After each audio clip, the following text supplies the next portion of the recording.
Claude Opus 5 is officially out, and judging by some of these benchmarks that Anthropic themselves have given it, it seems like up there with some of the best of the frontier models currently available. But another model that has recently dropped that has sparked a lot of people's interest is the model Kimi K3. I myself definitely being one of those people. So today I wanted to see if I could compare both of these models with the exact same task and judge their output to see which is better in this very small scale test. So let's get into it. Now, to make this a completely fair and balanced test, I'm going to have to use the same agentic harness for both models. In case you don't know, an agentic harness is essentially scaffolding that wraps around the AI model that can make it more agentic. It can manage its interactions with the outside world and allow it to use tools so it can act independently. For example, Claude Code is itself an agentic harness that suits whatever model that you put into it, be it Opus, Fable, Sonnet, etc. And Claude Code in itself is an extremely good harness. So to compare that against something that would suit Kimi K3 is a bit of a disadvantage. So in this case, we're going to be using a setup that makes it totally equal across the board. The setup we're going to be using here is going to be OpenRouter plus Kilo. Now, this setup works really well because we have OpenRouter here, which is just going to allow us to get an API key for all models, but in this case, just R2, and Kilo, which will provide the agentic harness we need. To get started, we'll head back to OpenRouter. You're going to want to log in, create a profile, all of that good stuff, and then choose Get an API Key. And as you can see here, I've got a key already created for this video, but you can create a new key by just clicking on New Key and entering in the name, expiration, key limit, and reset every limit, but these are more optional. Now, once you've got your OpenRouter key all ready to go, that is essentially all we're going to need from the OpenRouter side. You're going to go into VS Code or whatever IDE you want to use, and you're going to search up Kilo Code. So here it is, Kilo Code verified. You're going to want to go ahead and install that. This is in extensions in VS Code.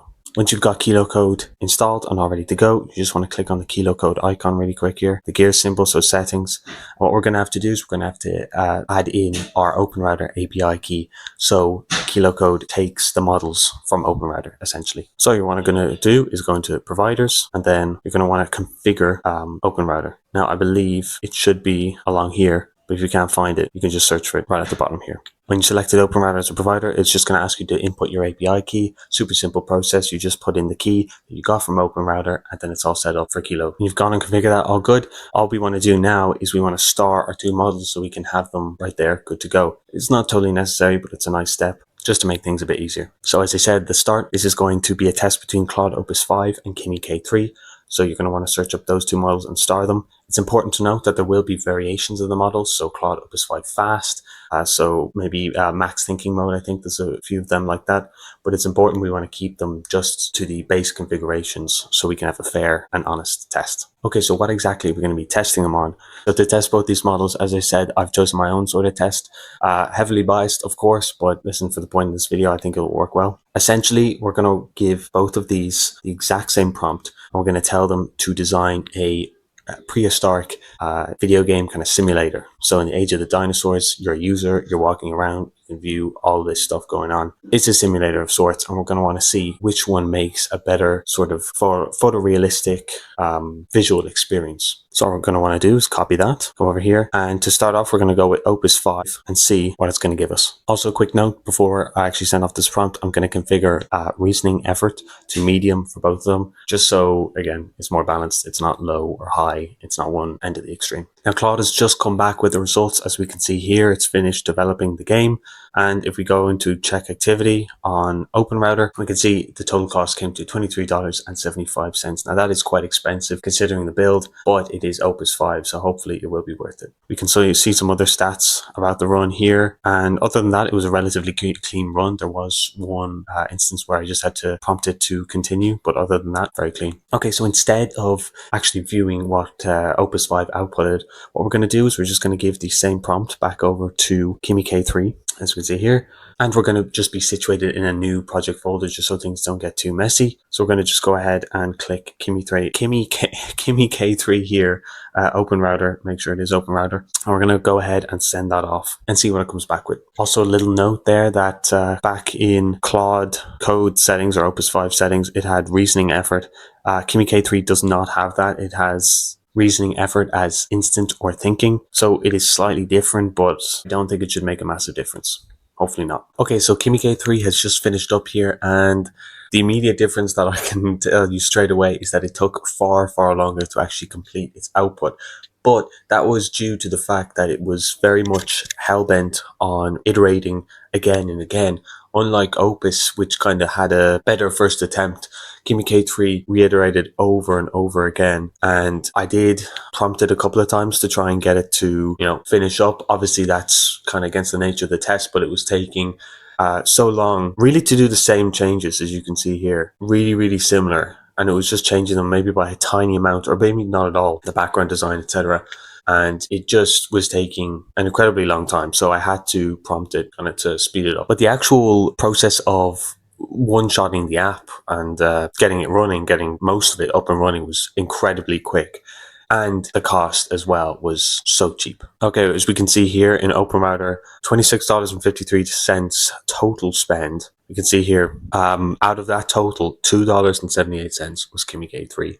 $23.33, or I think it was actually $22.50. Anyway, it says here $22 and 30 was Opus 5. But either way, that is a crazy, crazy markup. And for models that are supposed to be on similar levels, or are definitely sort of on par in terms of frontier models, but that is a crazy, crazy price disparity. Okay, so now that we've compared how they've actually gone and built it and the price comparison, let's get down to the meat of things and actually compare what they built. So we go see here. Okay, so nice. This is firstly Kimi K3's version. So obviously, judging by the prices, you'd expect this to be less quality. However, I think we might be pleasantly surprised. Okay, so if we click on Into the Wild. Okay, wow. Wow. Okay, so we get we get the coordinates up there, which is a nice touch, but what I can notice immediately, you can see, is the speed at which you move is so slow. I mean, it's laughable. It's so slow. Okay, so let me speed this up and try and actually find a dinosaur so maybe we can compare something. Okay, side note, it is important to note that that was just for being in the water or the bog, I suspect. We're actually moving at an alright pace. Quite slow, but we'll see how we get on. Okay, so for Kimi K3, finding dinosaurs, mission accomplished. It didn't take too long, probably about 4 or 5 minutes. But let's check out what we found here. Parasaurolophus. Interesting. Now, as you can see, it's quite balloon-like, which is an interesting design it went for. Oh, and suddenly it's nighttime. And excuse the weird noise that it's making. I'm not sure what that's supposed to be. I'm not sure if that's the actual character or if that's the dinosaurs themselves. We see also some Brachiosaurus. Looks nice. Can't exactly see much. I don't think anything here is going to kill us. I don't know if there are any predatory dinosaurs. But either way, it probably will take me a while to find them. But in terms of what it produced, I think it's a good output. Certainly some interesting designs. But yeah, I mean, for a one shot, I don't think it's too bad. The scenery and all looks good. Okay, so let's check out Opus then. Opus 5. Okay, so this is what Opus 5 produced. Again, very similar loading screen. But let's see what the actual dinosaurs look like. If it's much of an improvement for essentially 20x the price. They're straight in. Background noise is a lot higher. Okay, so it looks good. First impressions. Maybe a bit slower, but maybe there's more going on. Unidentified animal. Okay, so is that an animal? Okay, so I think it's Triceratops. I believe it is, or something similar. Yeah, okay, I believe that is a Triceratops. But it's it's running away, so it just makes it very difficult to actually go after it and view it, unlike Kimi K3. But it does look slightly better, the dinosaurs anyway. Yeah, okay, I don't think we're gonna have much luck with this. Listen, it does look better, but it is just severely lagging. That very well could be an issue on my end. As far as one-shots are concerned, it probably did a better job than Kimi K3, but I feel like there were aspects of Kimi K3 as well, for the price especially, where it was, if you iterate on that, and I don't know how good each would be with its own iterability. But if you could, with Kimi K3, do it effectively, it would be probably the better option. But regardless, I think they both did a decent job in their own right. Obviously, Opus 5 is far more expensive, a lot likelier to run. Does look slightly better for a one take if we're just looking at the take. But Kimi K3 also did a really, really nice job in itself. Obviously, looking back, it doesn't look as realistic. But again, I'm sure there are moments to kind of iterate on that and improve it. But again, for the price disparity in this, I think it did a decent job. But anyway, thank you so much for watching. I really hope you enjoyed the video, and see you in the next one.